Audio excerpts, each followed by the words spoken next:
bonjour à tous. Madame Nestorine Sangaré, une ministre du Burkina Faso, met les pieds dans le plat de la France-Afrique et appelle au retrait de l'armée française du Burkina Faso. Je me réjouis du fait qu'enfin,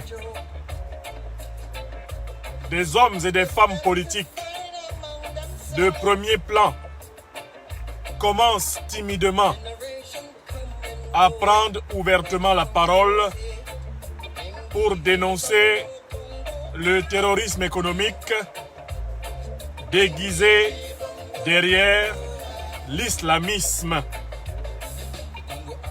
en Afrique.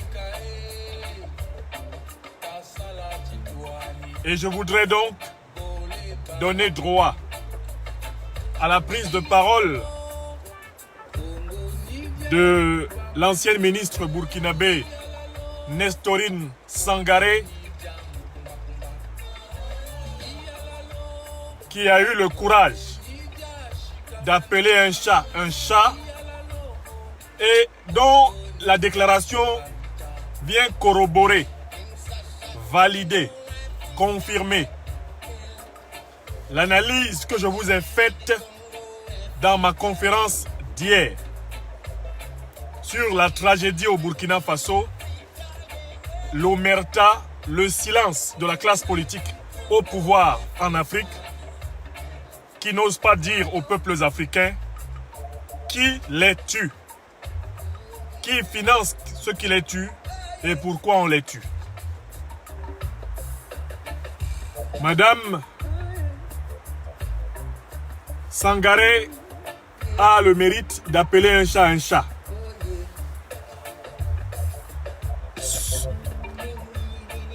Cette conférence a uniquement lieu sur ma page Facebook. Elle sera rediffusée sur ma page YouTube plus tard dans la journée. Voilà pourquoi je vous invite à la liker. D'ores et déjà, chers amis, vous êtes 300 personnes et je vous invite à la partager. Faites 300 partages pour protéger cette intervention.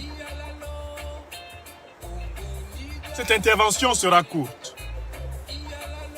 Dans le premier moment, je vous donnerai lecture de la chronique publiée par Madame Sangaré. Dans le deuxième moment, je ferai un commentaire circonstancié de cette chronique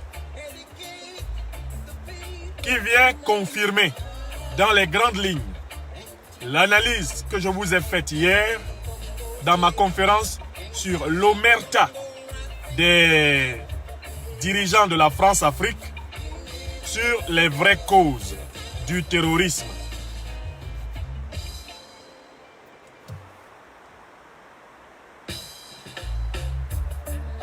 Nous commençons dans 1 minute. Et je vous demande, vous êtes déjà 400 personnes environ, je vous demande de partager 400 fois la présente communication. Africaines, Africains, je vous salue. Européennes, Européens, je vous salue. Asiatiques, je vous salue.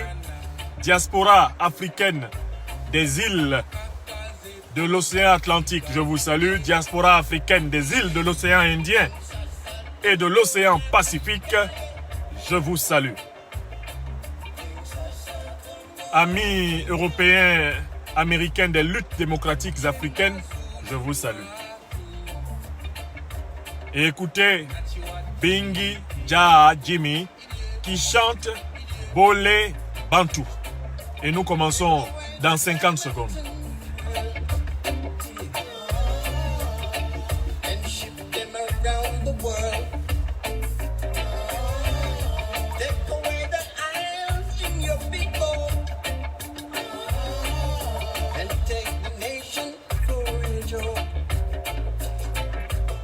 Fanjo Léon Tiombe. Mes amitiés Léon.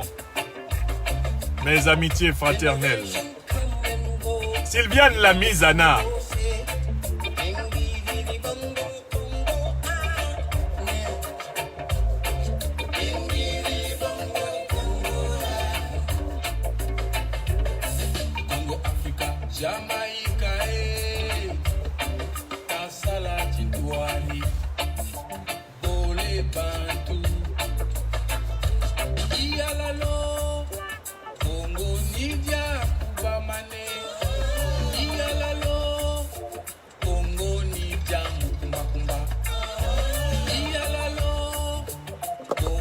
Merci, chers amis. Voici les deux moments de mon intervention ce midi, en ce mardi 8 juin 2021. Je voudrais dédier cette première conférence de la journée à une grande dame politique de la Côte d'Ivoire, à notre ami bien-aimé, l'honorable Yasmina Ouénien, députée inamovible de la commune de Cocody, qui fête aujourd'hui son énième anniversaire, en ce 8 juin. Et je voudrais inviter toutes celles et tous ceux d'entre vous qui connaissez les pages de notre bien-aimé député Yasmina Ouénien, de lui manifester en cette journée du 8 juin, toute notre affection. Je lui dédie donc cette conférence et je vous invite à vous rendre sur ses pages Twitter, YouTube, Facebook pour lui souhaiter tout le meilleur, à savoir la santé, la joie, la prospérité, elle et tous les membres de sa famille. Je pense en particulier à son père, notre doyen bien-aimé, l'ambassadeur Georges Ouénien. Je pense à sa mère, l'une des plus grandes femmes du domaine du bâtiment dans l'histoire de la Côte d'Ivoire, notre maman bien-aimée, Mamie Jo, à Cocody, dont la maison nous a toujours été ouverte pour des moments de convivialité inoubliables. Et je pense à sa petite fille, la petite Maude, qui grandit sans doute et qui est déjà une adolescente, si je ne m'abuse. Bon anniversaire Yasmina et plein de bises. Alors, le premier moment de cette intervention consiste à donner la parole à une autre grande dame politique. Cette grande dame politique est une femme politique du Burkina Faso. Elle s'appelle Nestorine Sangaré. Nestorine Sangaré est une ancienne ministre du Burkina Faso. Donc c'est une femme politique burkinabé. Et vous voyez, au moment où les hommes faiblissent, où la parole des hommes se fait rare, où l'Afrique est abandonnée par ses mâles, presque littéralement émasculés devant l'ordre impérial néocolonialiste français, qui n'ont pas le courage d'appeler un chat, ces chefs d'État de l'Afrique francophone, presque tous transformés en chefs d'État, au lieu d'assumer la responsabilité de nommer le mal terroriste qui frappe aujourd'hui l'Afrique, ils rasent les murs dans des demi-phrases et des demi-mots. Heureusement qu'il y a des hommes. Hors de ces chefferies de tas, il y a des femmes comme Nestorine Sangaré pour s'exprimer. Madame Nestorine Sangaré, tous mes respects. J'ai lu votre tribune ce matin. Marie de Souza, une de nos camarades sur les réseaux sociaux et dans la lutte pour l'état de droit et la démocratie, nous a fait signe de ce papier que vous veniez de publier. Et je m'en suis aussitôt emparé comme la confirmation d'analyse que j'avais publiée il y a seulement à peine 24 heures. Voici ce que dit Madame Sangaré. Le Burkina Faso seul face à son malheur et à son destin. L'ONU demande plus de solidarité envers le pays et pour cause. En janvier 2015, après l'attaque du journal Charlie Hebdo qui a fait 17 victimes, 56 chefs d'État, de gouvernement et des responsables d'institutions internationales se sont déplacés à Paris pour participer à la marche républicaine contre le terrorisme. 6 chefs d'État africains ont pris part à cette marche qui a réuni 700 000 personnes. le Malien Ibrahim Boubacar Keïta, le Nigérien Mahamadou Issoufou, le Sénégalais Macky Sall, le Béninois Thomas Yahi Boni, le Togolais Faure Gnassingbé, le Gabonais Ali Bongo. Après 6 années marquées par des attaques plus meurtrières les unes que les autres, de Yirgou en passant par des dizaines de tueries, voici Solhan, un site d'orpaillage. Plus de 160 morts enterrés dans des fosses communes.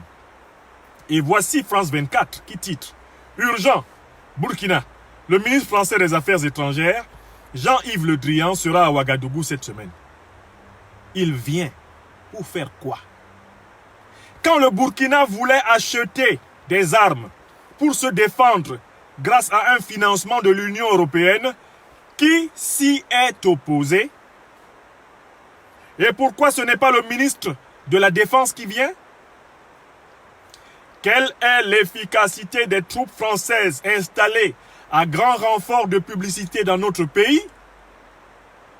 Que devient Barkhane et le G5 Sahel, dont on parle depuis des années et sous le patronage de la France?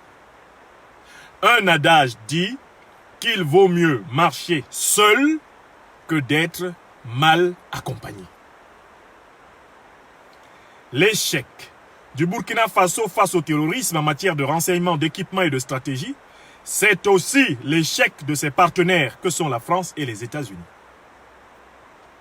Sans co-responsabilité, il vaut mieux que la France quitte le Burkina Faso en même temps que le Mali, car la présence de la France est inutile. Elle sauvera ainsi sa face au Sahel en évitant son échec annoncé contre le terrorisme, en rejetant toute la responsabilité sur les États.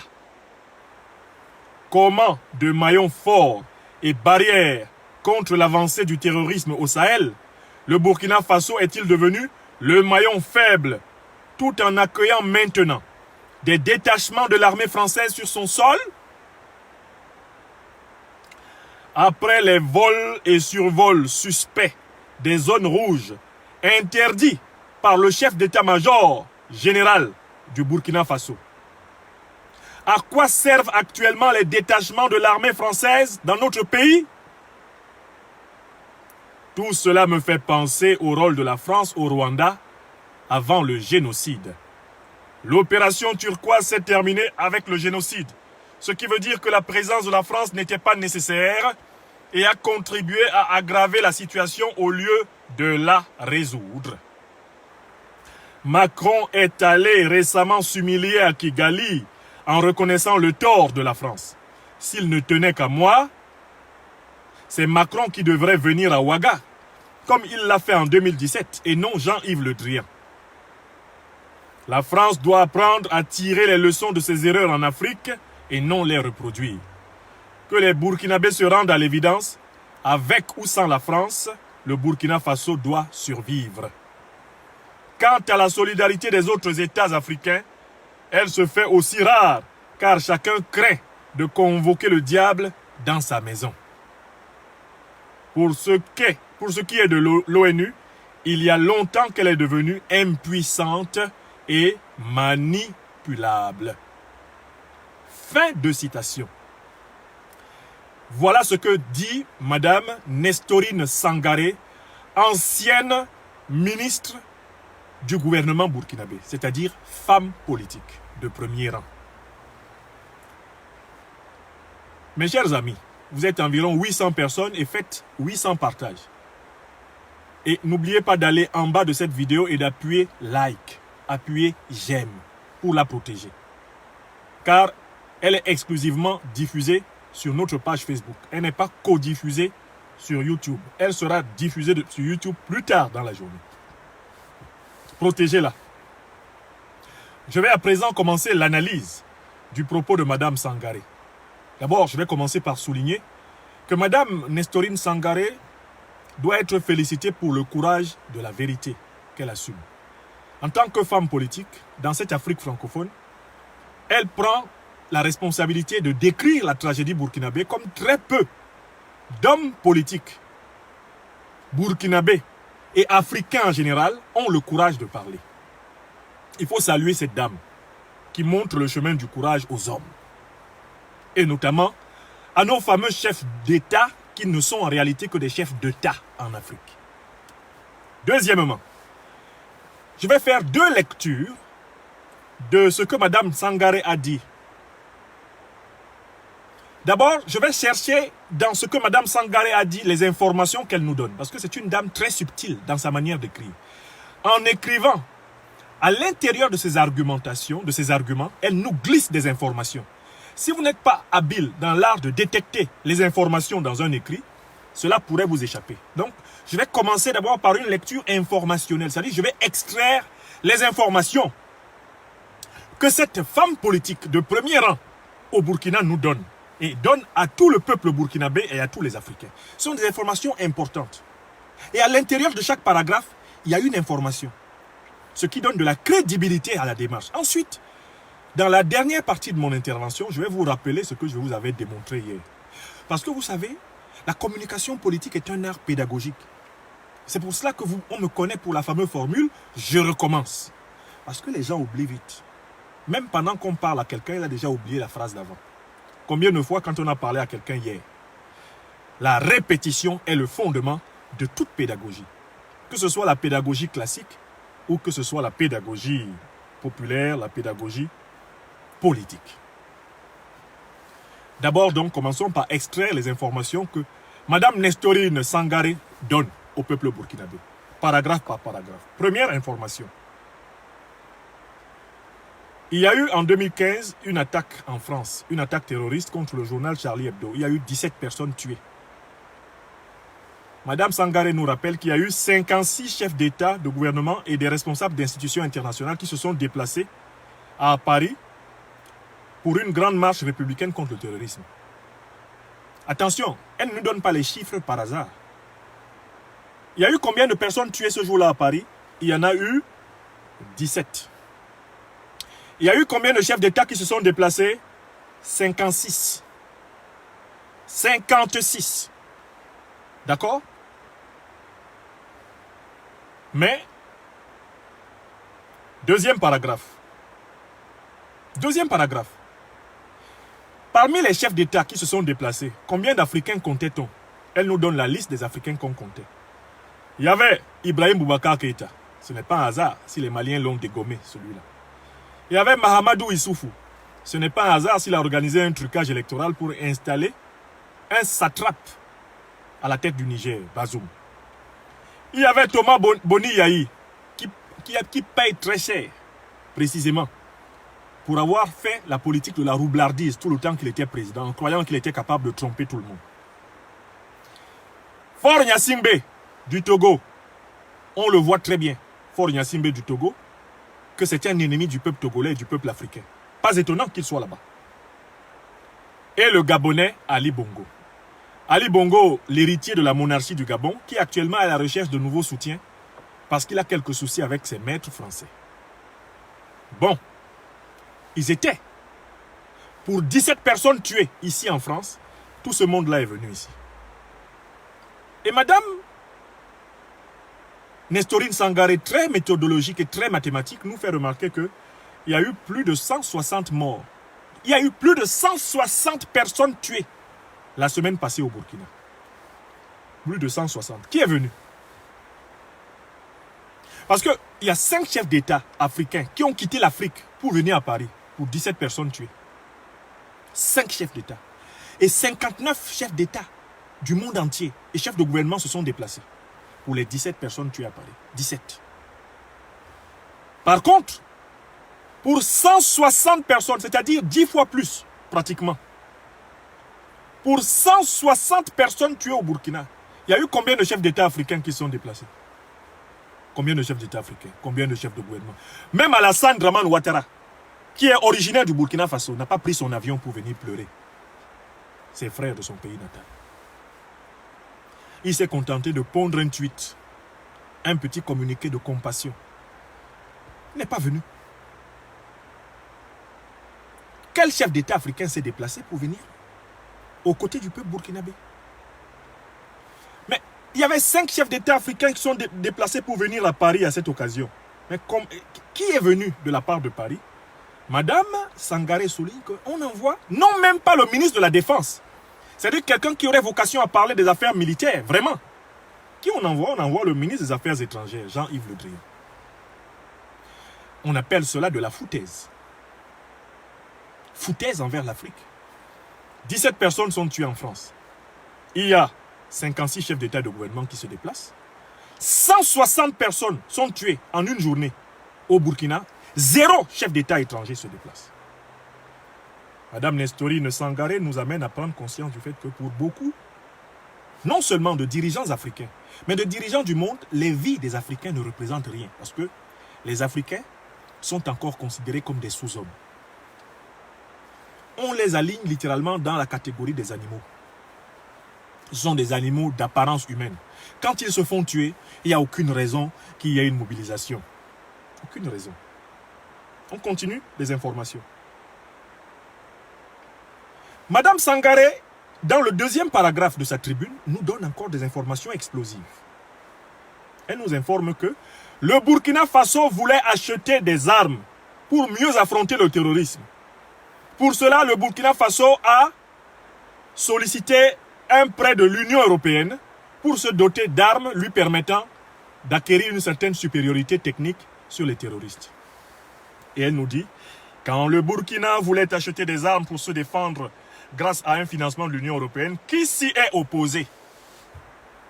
Est-ce que vous comprenez l'information qu'elle nous donne derrière la question? Puisque tout de suite après, elle dit, et pourquoi ce n'est pas la ministre de la Défense qui vient? Donc implicitement, Madame Sangaré nous dit que M. Le Drian et le gouvernement français se sont opposés à ce que l'Union européenne donne au Burkina Faso les moyens de sa défense. Je recommence, c'est ce qu'elle nous dit là. Ceux qui savent lire savent que c'est ce que Nestorine Sangaré veut dire aux Burkinabés. Et que la puissance française a agi au niveau de l'Union européenne pour que les Burkinabés n'aient pas les armes nécessaires pour se défendre. Ça ne vous rappelle pas quelque chose? Qui a mis l'embargo sur les armes de la République centrafricaine, alors que la République centrafricaine est attaquée par des bandits, des terroristes de tout poil. Qui a mis l'embargo? Le gouvernement français. Ils sont passés par l'ONU cette fois-ci et ils ont bloqué l'accès du gouvernement centrafricain au marché international des armes. Et quand nous dénonçons cela, on vient nous faire la morale. Pourtant, ce sont des faits. Bon, maintenant, à propos du Burkina, c'est Mme Sangaré qui nous informe que l'Union européenne, et à l'intérieur de l'Union européenne, la France, se sont opposés, ont refusé d'aider le Burkina à acquérir les armes qu'il lui faut pour sa défense. Quand quelqu'un t'empêche de t'armer convenablement pour ta défense, c'est qu'il veut ou pas que tu sois attaqué. Je recommence la question. Répondez, mes amis. Quand quelqu'un vous empêche d'acquérir les armes nécessaires à votre défense, c'est une personne qui veut ou pas que vous soyez attaqué. Répondez. Je vais lire votre réponse sur mon écran avant de continuer. Lorsqu'une puissance empêche un pays d'accéder aux armes qui lui permettent de se défendre, est-ce que cette puissance n'est pas de mèche avec l'agression? Quelqu'un qui veut ton bonheur, peut-il t'attacher les mains au dos quand quelqu'un d'autre est en train de te frapper? Non. Mylène Mimi, la conférence n'est pas donnée en direct sur YouTube. Partagez à nouveau, faites à nouveau 1000 partages parce que nous sommes menacés. La conférence actuelle n'est diffusée que sur Facebook. Ne la cherchez pas sur YouTube. Je ne suis en direct que sur Facebook. Je téléchargerai cette conférence plus tard dans la journée sur YouTube. N'étant pas sur mon dispositif classique à la maison, je ne peux pas mener une double diffusion. Donc ne vous inquiétez pas, on n'est pas sur YouTube, on est exclusivement sur Facebook. Et je suis en train de vous faire l'explication du texte de Mme Sangaré. Vous comprenez? Une puissance qui empêche un pays attaqué par les terroristes d'accéder aux armes nécessaires à sa défense est une puissance qui est complaisante au minimum avec les terroristes. Et c'est ce que nous dit Mme Sangaré. Elle nous dit, l'Union européenne voulait financer. Qui a empêché? C'est le même qui prend son avion pour venir verser des larmes de crocodile à Ouagadougou. Voilà ce qu'elle nous dit. On continue. Madame Sangaré continue en disant, Après les vols et les survols suspects des zones rouges interdites par le chef d'état-major burkinabé, à quoi servent actuellement des détachements de l'armée française dans notre pays? Quelle est l'information qui nous est donnée? La ministre Sangaré nous dit, le gouvernement burkinabé, le ministère burkinabé de la Défense, et notamment le chef d'état-major des armées du Burkina Faso, ont interdit le survol à qui que ce soit de certaines zones de leur pays. Qui a violé cette interdiction? Madame la ministre Sangaré nous informe que c'est l'armée française. Je recommence, c'est écrit. Là, je suis dans le dernier paragraphe. Le dernier paragraphe est rempli d'informations. Elle nous dit ceci. Le Burkina Faso avait décrété que dans certaines zones, on ne veut voir aucun avion. On ne veut voir aucune force étrangère parce que ce sont des zones que l'armée voulait quadriller et contrôler elle-même. Mais l'armée française, nous informe Madame Sangaré, elle s'est permis de survoler ces zones.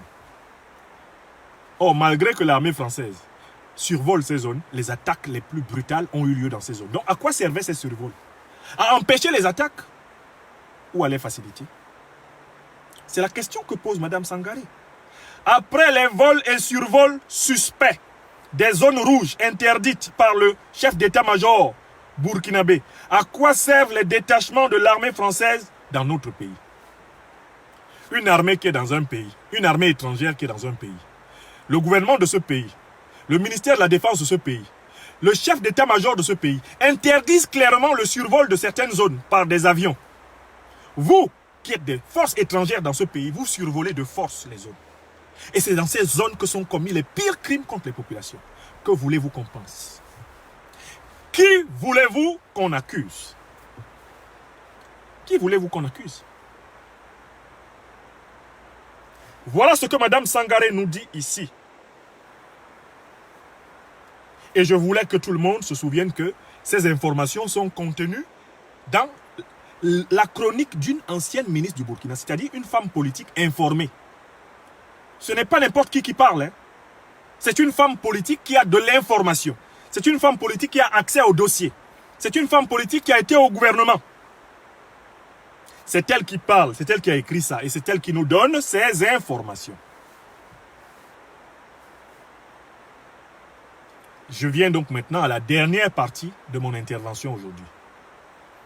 Hier, vous avez eu droit à une conférence qui portait sur ce que j'ai appelé l'omerta des dirigeants de la France-Afrique sur le terrorisme économique qui frappe l'Afrique. J'espère que ceux qui ont entendu la lecture et l'analyse que je viens de faire et les informations extraites de la tribune de Madame Sangaré viennent de voir une confirmation supplémentaire de ce que je vous ai démontré hier. Vous avez la confirmation supplémentaire que l'Afrique n'est pas victime d'une guerre religieuse. Ce n'est pas une guerre de religion. Les djihadistes font partie d'un dispositif ayant pour but de déstabiliser l'Afrique pour imposer aux Africains de brader les richesses naturelles de leur sol. Je recommence. Vous avez la confirmation, à travers ce que vous venez de lire, vous avez la confirmation de ce que je vous ai expliqué depuis très longtemps. Depuis très longtemps, je vous ai expliqué que derrière ce qu'on appelle islamisme se cache ni plus ni moins qu'une stratégie de terrorisme économique. Je vous ai expliqué qu'on a décidé de détruire la Libye parce qu'on savait que ça allait fragiliser le Sahel. Et parce qu'on savait que ça allait fragiliser le Sahel, on a voulu par là prédisposer les États sahéliens faibles à accepter la présence militaire de l'armée française. Cette présence militaire de l'armée française ayant pour but de sécuriser les intérêts économiques français dans le Sahel et bien sûr de protéger la frontière sud de l'Europe et bien sûr de renforcer la mainmise économique française et occidentale sur le golfe de Guinée. Je vous ai déjà expliqué toute la théorie de la situation. Est-ce que vous avez l'impression que ce que la ministre Sangaré vient de vous révéler vous apprend quelque chose de nouveau par rapport à la théorie générale de la situation que je vous ai donnée hier? Chers amis, parce que c'est par là que je voudrais conclure. Dites-moi, on a écouté Madame Sangaré, qui a une information de haut niveau. Vous avez l'impression que ce que cette dame burkinabé, qui a une grande information politique, qui a été responsable au plus haut niveau politique, vient de dire, est-ce que vous avez l'impression que cela est en opposition avec ce que je vous ai expliqué dans mes conférences précédentes. S'il y a un point de différence, dites-moi. Parce que j'aimerais maintenant répondre à toute objection sur la différence entre ce que Mme Sangaré dit et ce que je vous ai dit avant. Est-ce que Mme Sangaré a parlé d'islam ici dedans? Je recommence ma question. Est-ce que vous avez entendu Mme Sangaré parler d'islam? Est-ce qu'elle vous a dit les Burkinabés sont attaqués par des gens qui veulent leur imposer leur religion? Vous avez entendu ça? Toute l'Afrique sahélienne sait que ce n'est pas pour des motifs religieux qu'elle est attaquée. Toute l'Afrique sait très bien que on a déguisé une stratégie de reconquête économique, de reconquête sécuritaire derrière un motif apparent religieux. Toute l'Afrique maintenant doit savoir que l'islamisme des Boko Haram, des djihadistes, etc., ça c'est leur drapeau. Ils font partie des variables d'ajustement de la reconquête du Sahel, la reconquête du Sahara et du contrôle du golfe de Guinée.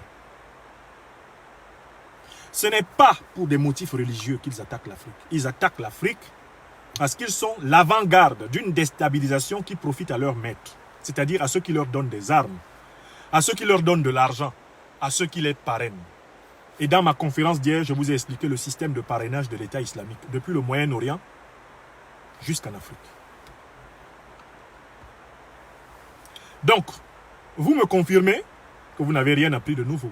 Par contre, vous avez la confirmation au niveau burkinabé de ce que je vous ai démontré sur le plan continental africain, n'est-ce pas?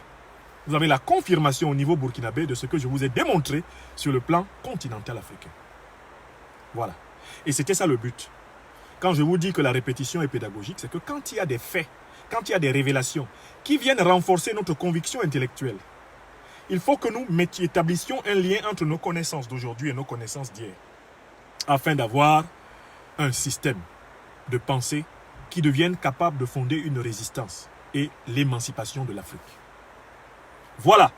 Madame Nestorine Sangaré a donc dit clairement, dans le cas du Burkina Faso, elle a décliné clairement ce que je vous ai établi dans une théorie générale du terrorisme dont souffre l'Afrique, ce que je vous ai établi hier.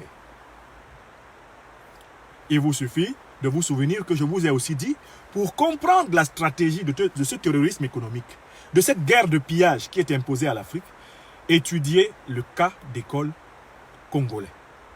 Étudiez le système de déstabilisation de la République démocratique du Congo. Essayez de comprendre comment et pourquoi la République démocratique du Congo est en guerre permanente. Pourquoi elle est entourée de rébellions.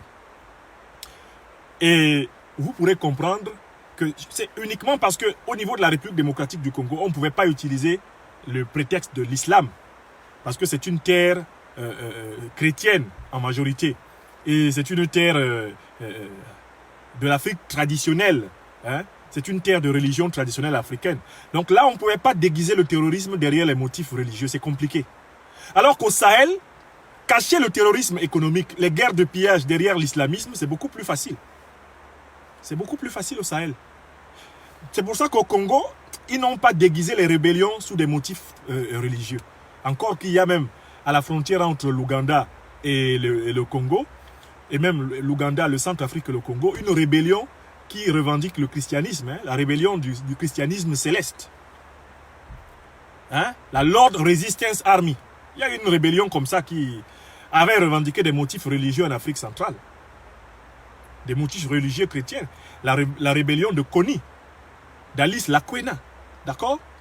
Mais c'est difficile au Congo de dire que tous ces mouvements rebelles veulent imposer une conception particulière de l'islam. Ce sera trop gros.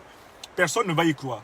Par contre, prétendre que tout le Sahel, le Nord Cameroun, le Nigeria, tout ce monde sont attaqués par une rébellion qui veut imposer une certaine conception de l'islam, ça passe parce que une bonne partie des populations de cette région sont musulmanes. Donc, l'islamisme est le cache-sexe du terrorisme géopolitique. Recommencez, notez, écrivez ça. L'islamisme allégué au Sahel n'est rien d'autre que le cache-sexe du terrorisme géopolitique. Car ce sont les puissances qui financent les terroristes, les puissances qui vendent les armes aux puissances qui financent les terroristes, ce sont ces puissances qui profitent de la déstabilisation des mêmes terroristes. Donc en fait, ces puissances font régner leur ordre en étant elles-mêmes derrière le chaos qu'elles provoquent. C'est la méthode qui consiste à susciter le chaos, un chaos maîtrisé, pour imposer un ordre avantageux. Oui, oui, oui, l'ordre par le chaos. On a appelé ça à l'époque de la présidence, à l'époque du magistère de Donald Trump, on a aussi appelé ça la doctrine de la guerre préventive. Sous les Bush, père et fils, on a élaboré la doctrine de la guerre préventive, preventive war. C'est-à-dire que bon, on va combattre a priori, on va créer des guerres a priori dans des zones où on sent qu'il y a des gens qui nous sont hostiles, qui ne veulent pas nous vendre leurs matières premières au prix qu'il faut. Voilà, on va les attaquer avant, c'est tout. On va les fragiliser comme ça, leurs matières premières, on va pouvoir les prendre facilement. J'espère que vous savez que c'est comme ça qu'on a détruit l'Irak, c'est comme ça qu'on a détruit la Libye, c'est comme ça qu'on veut détruire le Sahel, pour que le Sahel soit facile à pomper. L'Afrique est confrontée à une guerre de pillage, une guerre de terrorisme économique. Ce n'est pas autre chose. Et c'est ce que je voulais vous faire comprendre, mes chers amis. C'est ce que je voulais vous faire comprendre. Voilà.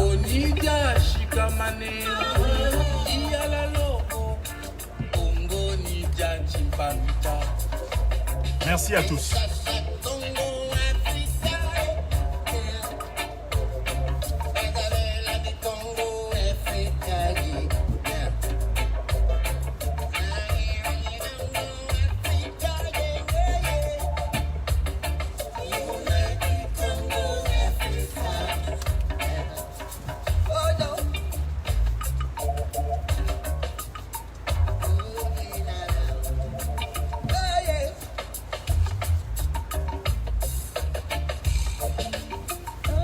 Voilà, je crois que vous avez bien compris.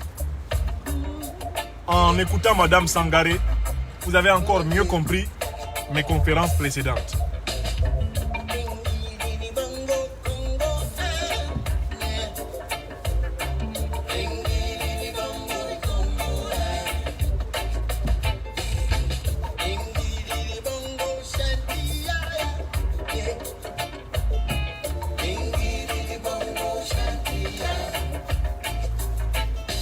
Merci à tous.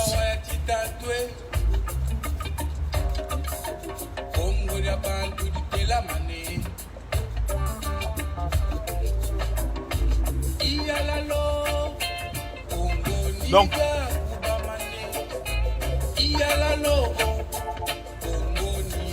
le programme de résistance de l'Afrique des libertés doit être un programme ferme. Retrait de toutes les armées néocoloniales françaises d'Afrique, fin du franc CFA, fin des dictatures. On ne va pas s'en sortir si on n'obtient pas ces trois éléments du programme d'émancipation continentale. Nous n'allons pas nous en sortir en Afrique si les armées néocoloniales françaises doivent rester en Afrique. Le député Jean-Luc Mélenchon a appelé au retrait des armées françaises d'Afrique. C'est la revendication la plus répandue des peuples africains. C'est la revendication la plus répandue des peuples africains. La fin de la monnaie coloniale française d'Afrique, c'est aussi une autre revendication répandue des Africains. La solidarité de tous les Africains contre les dictatures, c'est aussi le troisième axe de la lutte des peuples africains. Sur ces trois axes, soyons unis. Unissons-nous, Africaines, Africains, amis de l'Afrique, unissons-nous sur ces trois axes. Départ des armées néocoloniales françaises d'Afrique, fin de la monnaie néocoloniale française d'Afrique, fin des dictatures en Afrique. Travaillons en ce sens. Et je voudrais rappeler à ceux qui ont peur que la peur ne nous sauvera pas. Je voudrais rappeler à ceux qui ont peur que la peur n'a jamais sauvé un peuple, un continent, une civilisation, un homme. Parce que tout homme finit par mourir. Nos 160 frères et sœurs du Burkina Faso qui viennent d'être assassinés, certains ont été assassinés malgré le fait qu'ils avaient peur. Parmi nos pauvres frères qui ont été tués, il y avait aussi des peureux. Mais ça n'a pas empêché qu'on les tue. Donc, si vous vous réfugiez dans la peur, ne pensez pas que la peur vous sauvera. La peur n'a jamais sauvé. Au contraire, elle prédispose à subir passivement la domination. N'ayons pas peur. Soyons libres. Libres dans notre pensée. Libres dans notre expression.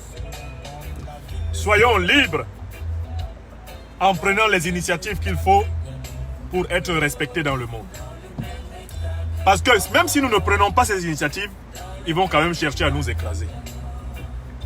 Même si nous tremblons de peur et nous cachons dans nos maisons, et nous cachons dans nos forêts, dans nos savanes, ils viendront nous trouver dans nos maisons, dans nos forêts et dans nos savanes pour nous tuer. Donc, il vaut mieux se battre pour être libre. Car que tu ne te battes pas, tu seras encore plus facile à atteindre que ceux qui se battent.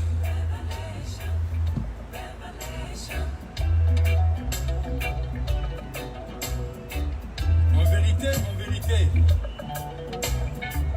je vous le dis, l'heure vient, mais elle est déjà venue. Par la bouche des enfants, oui, c'est par la voix des tout petits que tu as fondé ta gloire.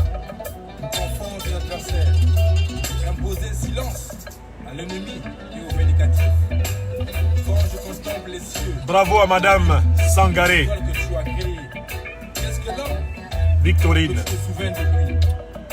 à toutes les Africaines, à tous les Africains qui ont le courage de parler. Tu as fait des peu inférieurs à Dieu, Bravo. mais l'homme a perdu le fair play. Tu l'as couronné de gloire et de magnificence. Et tu lui as donné la domination sur tes œuvres. Les brebis comme les bœufs, les animaux des champs, les oiseaux du ciel et les poissons de mer, tous ceux qui parcourent les fonds marins.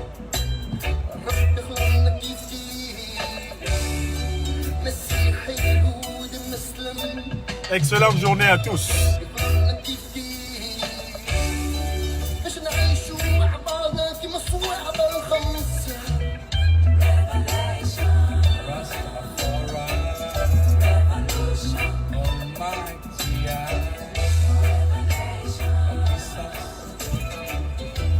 Courage à toutes les Africaines et à tous les Africains. Et merci encore de partager la présente conférence. Bonne journée.